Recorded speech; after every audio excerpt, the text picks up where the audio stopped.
developed a platform to actually do it. Come on. Let's go around.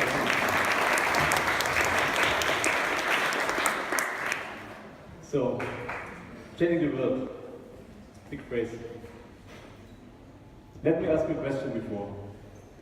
Do you remember a specific event which changed your life? Maybe a person you met, which made you rethink the career path or your path. I can. It's not 2 years ago when I went to Vietnam and I saw an old lady selling bananas. She was sitting on the floor, and when I looked at her face, I saw satisfaction and happiness I did not know before. So I was curious. I was a software engineer. I came from Germany. I had a good job. I had a car, health insurance, house, everything you can imagine. Everything would be dreamt of when I was a child. And then there was this lady who was just happy.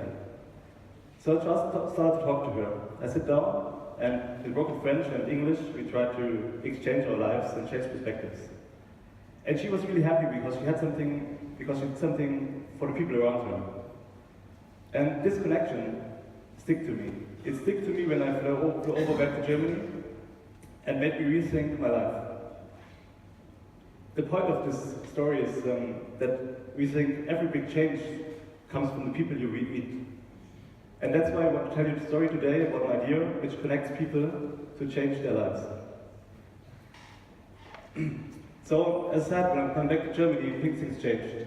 There was the refugee crisis, there was the right party which raised, there was the UK leaving the European Union. And then there was this guy. Don't ask me how this could happen. But imagine a connection like me and the Vietnamese woman would happen to him on purpose. If he would see, let's say, a Mexican guy, would there be a discussion about wars anymore? So, coming back from all the big dreams, back to reality. We need to start somewhere. So back then, the most urgent problem was the refugee crisis and their need to learn German. And by accident, we have 80 million people in Germany speaking German. So why not use all these people and connect them with refugees? And so we just stopped planning and thinking, and we just did.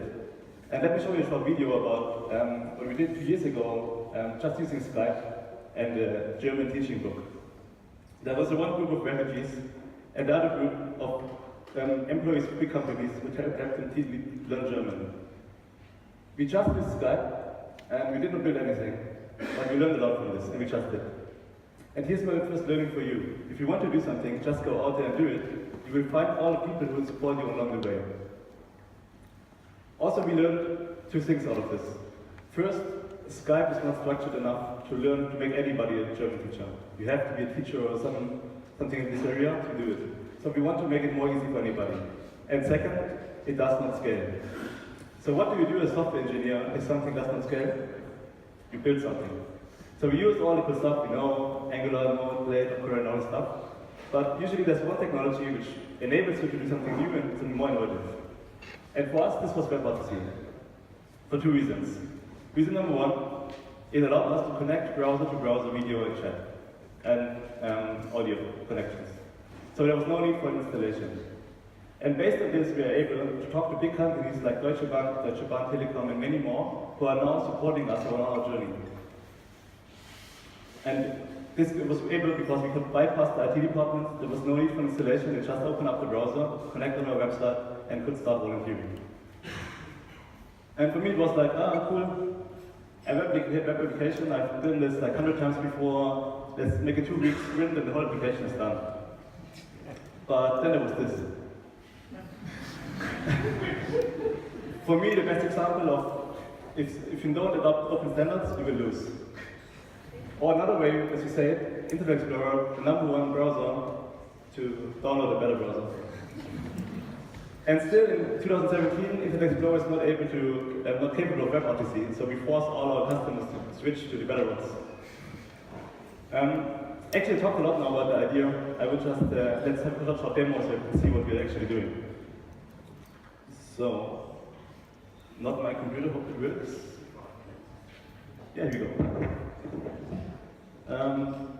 So basically what you can see here is a virtual classroom which should make everybody possible to be a teacher.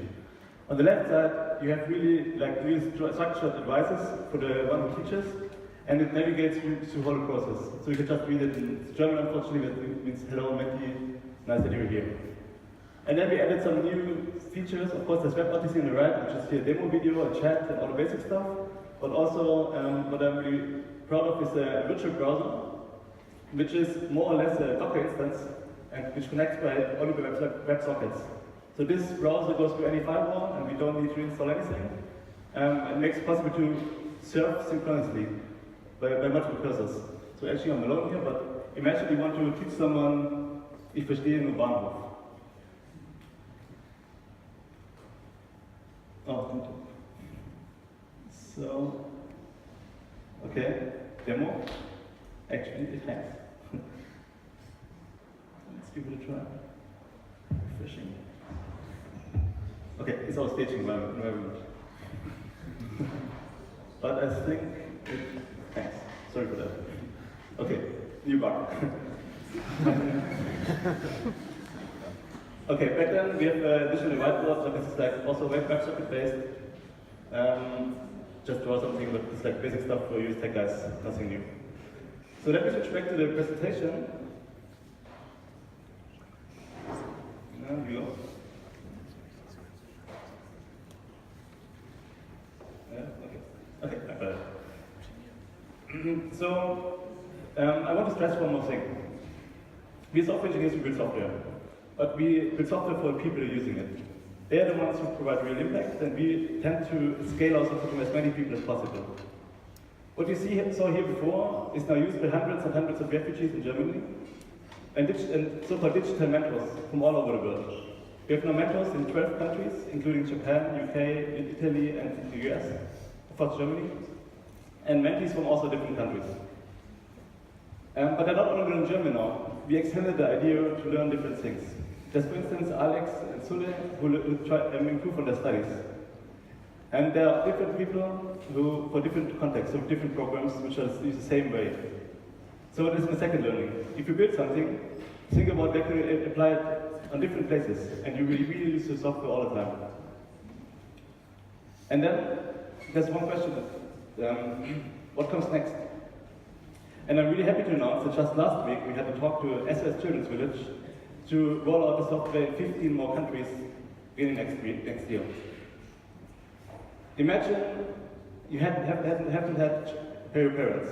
Imagine all the questions you ask them.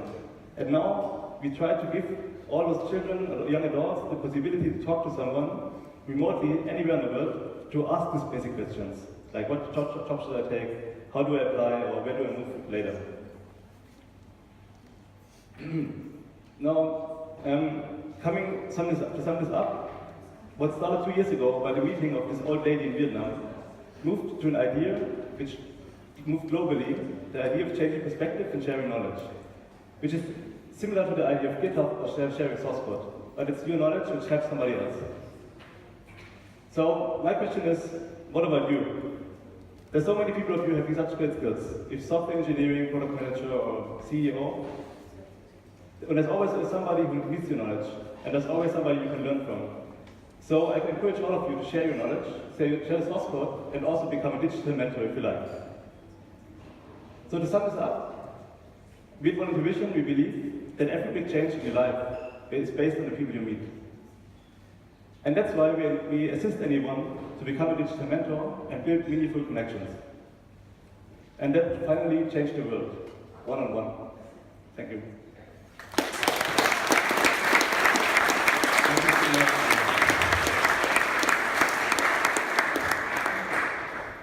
So, yeah.